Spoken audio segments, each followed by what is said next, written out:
dan kita dituntun oleh firman Tuhan yang sudah disampaikan di layar yang disampaikan Pak Andre. Dalam sharing ini kita dituntun oleh firman Tuhan dari kitab Matius. Matius pasal yang kelima, ayat 43 sampai 48. Kitab Matius pasal yang kelima, ayat 43 sampai 48. Ya. Saya akan bacakan untuk kita semua. Di atas, di bawahnya satu perikop. Ya, kalau kita lihat ke atasnya itu perikopnya Yesus dan hukum Taurat. Ya. Kita mulai baca ayat yang ke-43. Ya. Katakan demikian. Kamu telah mendengar firman. Kasihilah sesamamu manusia dan bencilah musuhmu. Tetapi aku berkata kepadamu, kasihilah musuhmu dan berdoalah bagi mereka yang menganiaya kamu. Karena dengan demikianlah kamu menjadi anak-anak Bapamu yang di surga, yang menerbitkan matahari bagi orang yang jahat dan orang yang baik, dan menurunkan hujan bagi orang yang benar dan orang yang tidak benar.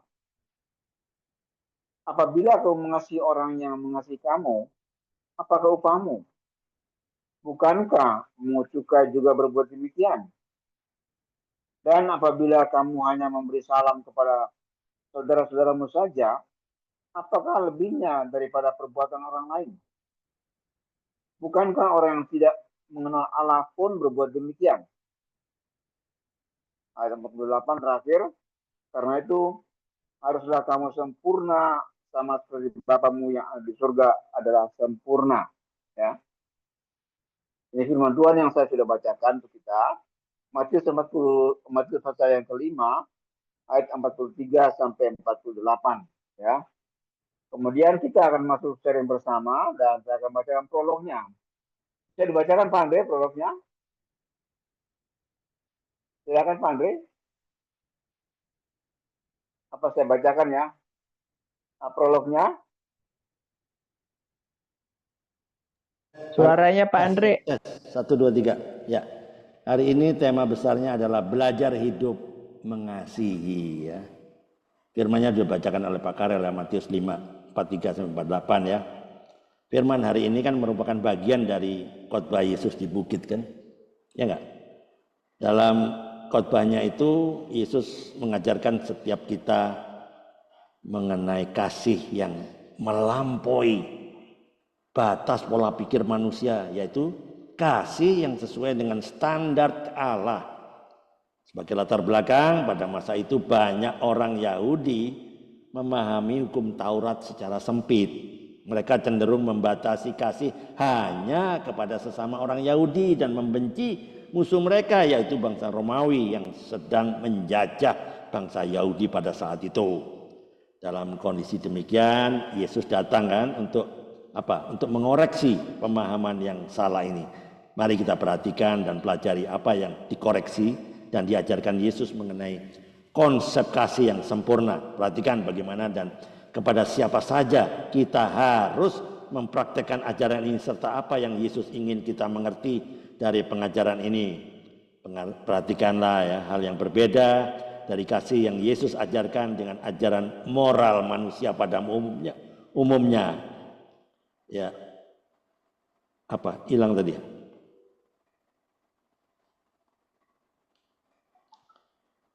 Dan ketika Yesus membandingkan dengan Bapa di surga, lalu apa yang kita pelajari?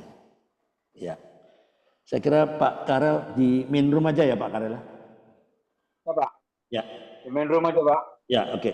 Ini Pak Didi monitor, Pak Bambang baru masuk ya. Ya, main room aja Pak. Ya. Ya, saya lanjut ya. Ya, lanjut. Brother Eric, ini mungkin pertama kali ikut di di Kompak Siang ya. Ya, mungkin Pak Andre sudah sampaikan apa belum, itu Kompak. Belum. Saya mau japri sekarang. Oke, saya singkat aja, Brother Eric ya. kita dalam sesi ini semua peserta diberi kesempatan untuk sharing. Sharing dari apa? Dari firman Tuhan yang sudah kita bacakan. Hari ini yang tadi saya bacakan dan prolognya Pak Andre bacakan dari kitab Matius pasal yang kelima ayat 43 sampai 48. Dan itu berbicara tentang kasih. Garis besarnya tentang kasih. Nah, dari apa yang kita bacakan hari ini, ya, kita untuk sharing bersama itu kita ada suatu sistem, ya, namanya sistem skor, SKOR. Apa itu S? Maksudnya sistem ini supaya kita tidak melebar kemana-mana ya, tapi semua kita fokus pada bacaan firman Tuhan hari ini. Jadi SKOR, skor, S itu berbicara tentang kebenaran, sasaran. Dari pembacaan firman Tuhan pada siang hari ini, itu sasarannya atau kebenarannya itu apa? Itu S. SK, K itu kondisi. Bagaimana kondisi saya? Apa teguran bagi saya lewat firman ini? Ya. Apa yang perlu saya benahi supaya hidup saya di hari esok itu bisa sama dengan apa yang dikehendaki Tuhan lewat firman-Nya. Ya, itu saya kira secara singkat, Brother Eric ya, sampaikan. Sudah saya kirim itu Japri ke Bro Erik. Nah, oke ya. Jadi itu Pak, Brother Eric, semua diberi kesempatan untuk sharing bersama. Ya, ya mungkin 4-5 menit sudah selesai, karena yang disampaikan ini bukan khotbah Pak, tapi ini sharing bersama. Ya, kita saling menguatkan satu yang lain supaya dalam link Zoom ini kita semua dikuatkan, saling menasihati dan lain sebagainya. Ya, saya kira itu singkat ya Pak Andre ya. Ya, betul. Oke, sini ada Ibu Pak Bambang baru turun dari mobil kelihatannya nih. Ya. Iya kelihatannya. Ya. Baru masuk rumah. Ya, Ibu Ria sudah di tempat kerja ya, Ibu Ria orang dari Itali. Biasanya jam sekian Ibu Ria orang sudah di tempat pekerjaan dia. Oke, dia monitor. Ya. Saya monitor aja ya, makasih. Ya, terima kasih Ibu Ria ya, masih monitor. Biasa jam-jam sekian Ibu Ria sudah di tempat kerja. Oke, saya lanjut ya. Nah, hari ini kalau kita berbicara tentang Matius 5 ayat 43 sampai dengan 48 ya. Ini rentetan daripada khotbah di bukit ya. Ya, betul. Kita bersama khotbah di bukit ya. Matius pasal yang ke-5 sampai pasal yang ke-8. Kalau hari ini kita berbicara tentang kasih. Ya. Kasih Tuhan itu bagi semua orang ya. Kalian kebenarannya itu. Kasih Tuhan itu bagi semua orang. Nah, dikatakan di sini matahari itu bagi orang jahat maupun orang baik dan orang yang tidak benar. Amin. Jadi matahari itu untuk seluruh dunia, untuk umat manusia itu kasih Allah. Dan kasih Allah itu tidak membedakan. Tidak pernah Tuhan menutup matahari, oh ini orang benar, ini orang. Tapi semua matahari, kalau mendung yang mendung semua, ya, karena awan tuh ya. Jadi matahari itu untuk semua orang, untuk kita. Itu kebenaran yang saya lihat. Nah, bagaimana kehidupan saya? Kondisi saya saat ini. Tuhan katakan, kalau kita baik dengan orang yang baik, apa bedanya dengan orang yang lain? Ya, semua orang begitu. Semua orang saya percaya kalau orang itu baik, ya saja baik pada dia. Kan begitu. Kalau orang itu mengasihi saya mengasihi dia. Tapi kalau dia benci saya, ya untuk apa saya kasih dia? Saya benci aja sama dia sekalian. Kan begitu. Itu hukum dunia. Tapi firman Tuhan mengajar kita pada sesi ini, bagaimana kita mengasihi orang yang membenci kita. Tuhan bilang, doakan orang yang membenci kita. Amin. Bukan kita benci. Doakan supaya dia sadar untuk kita sama-sama mengalami kasih Tuhan dalam kehidupan ini. Yes, amin. Itu teguran bagi saya. Saya belajar ya. Dalam saya sering jalan pagi ya. jalan pagi di rumahan itu, ada orang yang liwat naik sepeda motor selamat pagi. Ya, mungkin saya tidak kenal sama dia. Di sini kan banyak banyak warga ya, karena sudah pakai helm, pakai masker dan segala macam. Selamat pagi, ya. Dia tunduk aja gitu. Nggak tahu itu siapa. Tapi saya tahu kalau dia berangkat pagi dari rumah perumahan ini pasti dia orang warga sini ya, nggak mungkin orang lain. Jadi belajar ya untuk tidak saja untuk mengasihi atau menegur orang yang kita kenal. Bahkan orang yang tidak kita kenal pun juga dalam satu kompleks perumahan katakan saya belajar untuk bisa menegur mereka. Kan tidak mungkin saya tegur orang yang di jalan ya, di jalan kendaraan ramai kan tidak mungkin kita saling sapa. Tapi minimal dalam kita jalan pagi kita ketemu orang, selamat pagi, mengangguk gitu senyum. Saya belajar seperti itu. Dan orang lain melihat ini siapa ya.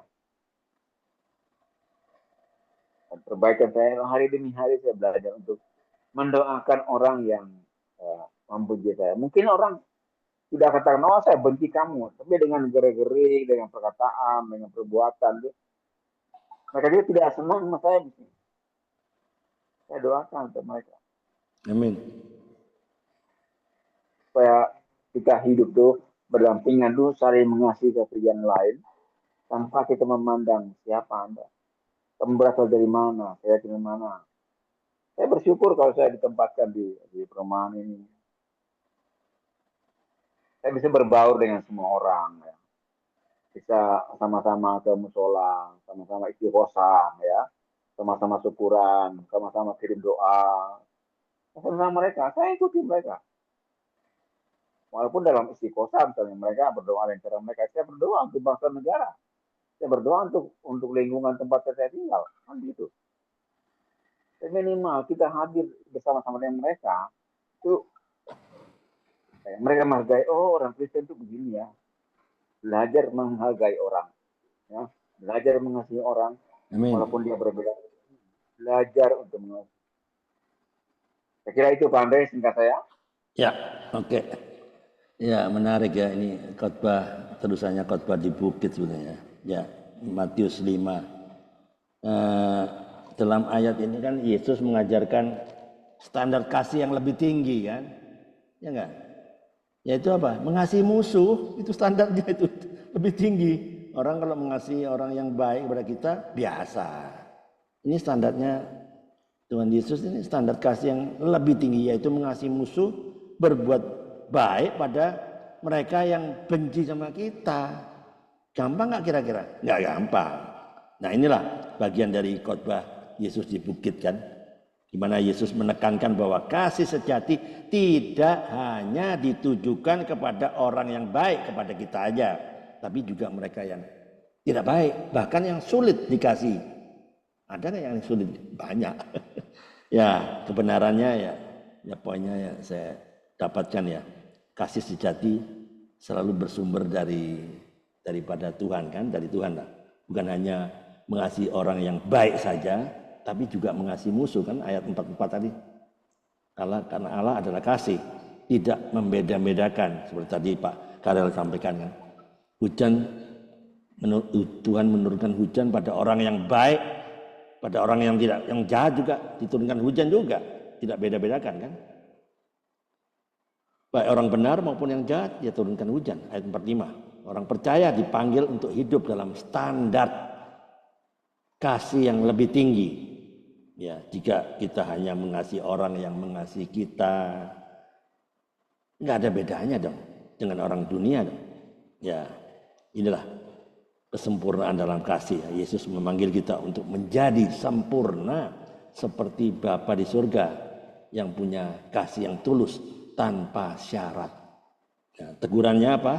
Ya saya tegur, jangan hanya mengasihi orang yang baik saja kepada kita. Hanya mengasihi orang yang menyenangkan kita. Itu artinya apa? Kita belum paham mengenai kasih Tuhan yang sejati. Jangan balas kejahatan dengan kebencian. Mengasihi musuh berarti tidak dendam, tidak kepahitan, tapi balas kebaikan dengan doakan mereka. Ya toh. Jangan hidup dengan standar dunia. Karena dunia mengajarkan apa? Benci musuh kan. Tapi Yesus mengajarkan kasih yang melampaui batas manusiawi. Ya memang tidak mudah, tapi itu kita harus jalankan. Jadi opsinya, perbaikannya, ya kita harus latih diri untuk apa? Mengampuni, mengasihi orang yang sulit dikasih, orang yang tidak layak dikasih. Ya untuk berdoa untuk orang yang menyakiti kita. Bukan malah membenci dan membalas dendam. Ya kita tunjukkan kasih lah melalui perbuatan lah. Ya, melalui perbuatan keteladanan kita kan seperti Bro Erik tadi kan. Dunia tidak membaca Alkitab, tapi dunia membaca keteladanan kita. Ya, komitmennya yang harus saya jaga, ya saya harus komitmen hidup dalam kasih yang tidak bersyarat seperti yang diajarkan Yesus sendiri. Saya harus berdoa bagi mereka.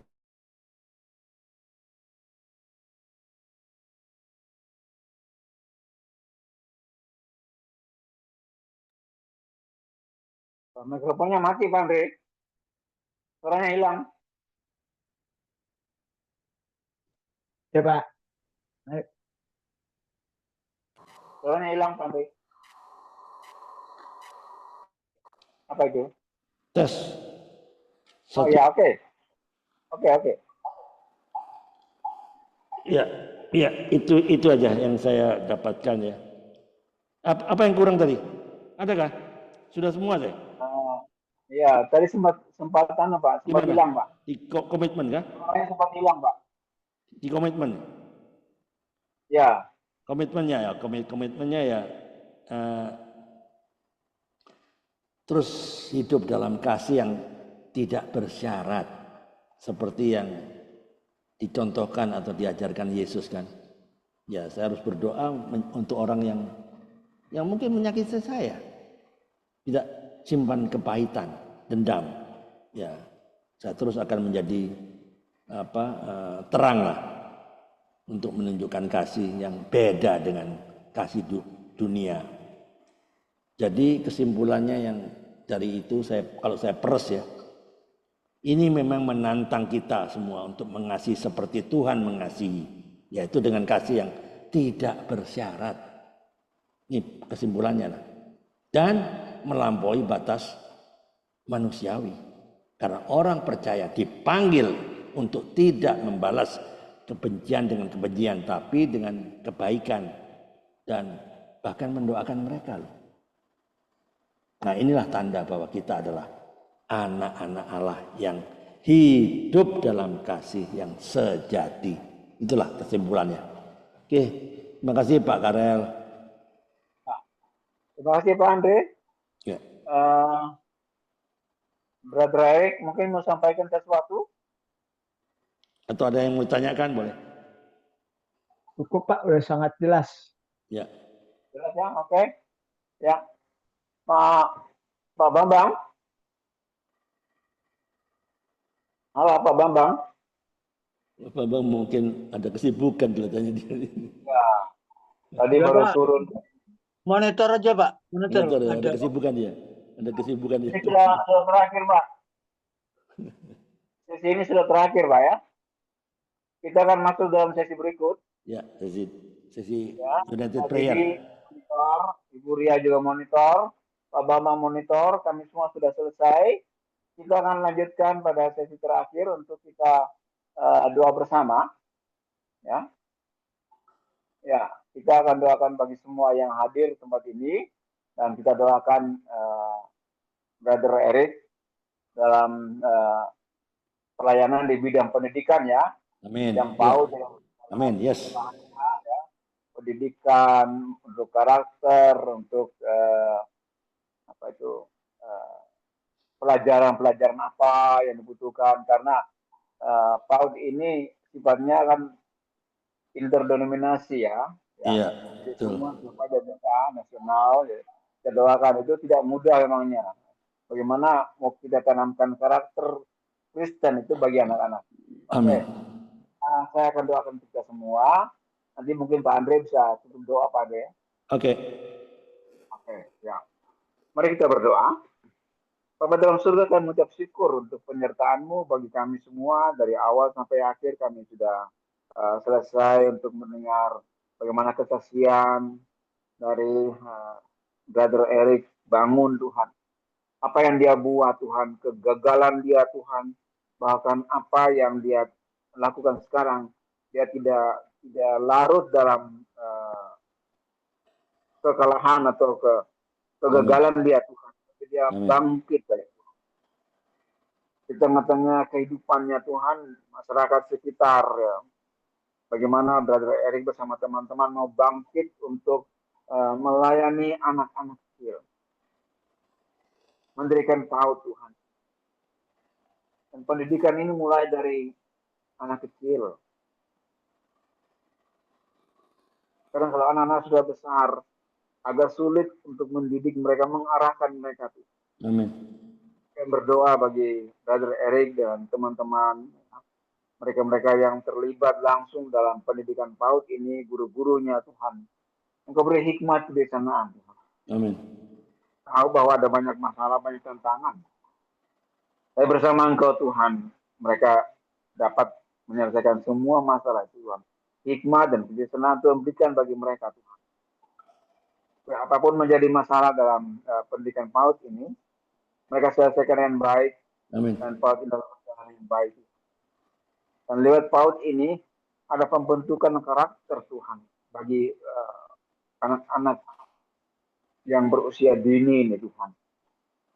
Supaya sejak usia dini, anak ini mulai belajar. Tidak saja belajar tentang pengetahuan, tapi bagaimana belajar tentang karakter. Amin. Karakter yang berpendidikan, karakter yang takut akan Tuhan. Terima kasih Tuhan. Terus mendukung Brother Eric dan dalam dunia pendidikan. 5 menit. Dalam dunia pendidikan ini nama Tuhan juga dimuliakan, terutama Tuhan di mana mereka tinggal. Mereka berbaur dengan masyarakat sekitarnya Tuhan. Terima kasih Tuhan. Terima kasih Tuhan. Engkau berkati Brother Eric dalam keluarga, apapun yang dia lakukan Tuhan Engkau berkati. Walaupun dia mendapat tantangan, Tuhan kami percaya, tangan tuh kasih Tuhan itu tidak jauh daripada orang-orang yang berhak. Terima kasih Tuhan. Terima kasih Roh Kudus. Bersama-sama kami berdoa pagi siang hari ini Tuhan, bagi semua kami yang ada di sini, bagi Pak Daniel Bambang, Pak Didi Samarinda, untuk Ibu Ria Worang di Italia, walaupun kami berbeda tempat, waktu, situasi Tuhan, tapi tangan kasih Tuhan itu selalu bersama dengan kami semua. Berdoa juga untuk Om Rose yang sudah live dengan segala urusannya. Berkati kami semua Tuhan dalam pelayanan, dalam pekerjaan, dalam pribadi. Apa yang kami jalan dalam hidup ini Tuhan, kami sungguh-sungguh berserah hanya kepada Engkau Tuhan. Kami akan tetap percaya bahwa Tuhan akan melakukan perkara-perkara yang besar dalam kehidupan kami. Kalau kami sungguh-sungguh berharap pada Engkau. Kami imani firman-Mu Tuhan. Bahwa persoalan-persoalan yang kami hadapi tidak melebihi kekuatan kami Tuhan. Pada waktu kami menghadapi persoalan, Tuhan akan memberi kami jalan keluar yang terbaik. Karena Engkau Allah yang turut bekerja dalam segala sesuatu untuk mendatangkan kebaikan bagi semua orang yang terpanggil sesuai rencana. Terima kasih Tuhan. Terima kasih Roh Kudus. Kami serahkan bangsa negara kami Tuhan dengan segala urusan yang carut marut, politik, keuangan, ekonomi Tuhan. Kami serahkan Tuhan. Bangsa negara kami, pimpinan-pimpinan kami Tuhan, Presiden Prabowo dan para menteri dan semua sampai dengan kepala desa Tuhan. Terutama anak-anak Tuhan yang duduk dalam pemerintahan. Supaya mereka tidak larut dengan urusan duniawi Tuhan. Tapi sungguh-sungguh Tuhan tempatkan mereka masing-masing di posisinya Tuhan pemerintahan. Mereka juga boleh berkarya. Mereka juga boleh menolak segala ajaran-ajaran yang menyesatkan, yang melawan hukum. Terima kasih Tuhan. Terima kasih Roh Kudus. Kami mengucap syukur untuk penyertaan-Mu dan kami akan berpisah satu yang lain. Tuhan sertai dan berkati kami semua. Dalam nama Yesus kami serahkan doa kami. Haleluya. Amin. Bapak yang penuh kasih, kami bersyukur atas penyertaanmu selama podcast, selama kompak siang ini.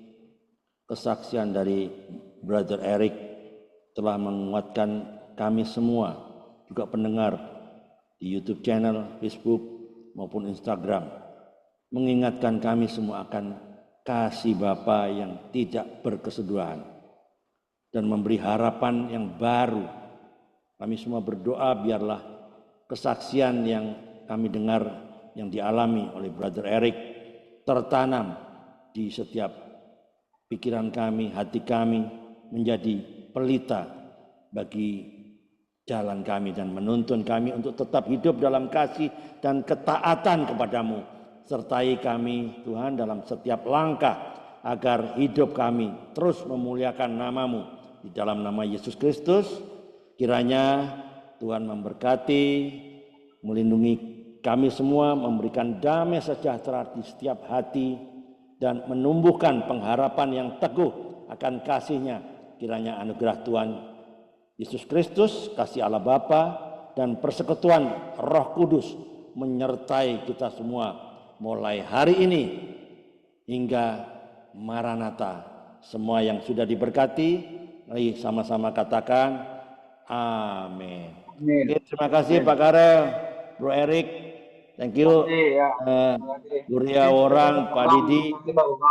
Ya, makasih Dan Andre. Terima kasih ya. Mamang. Oke, Pak sampai Eric. ketemu besok. Terima kasih Luar biasa. semua. Saya bisa Thank live you. Pak ya. Oke, thank you.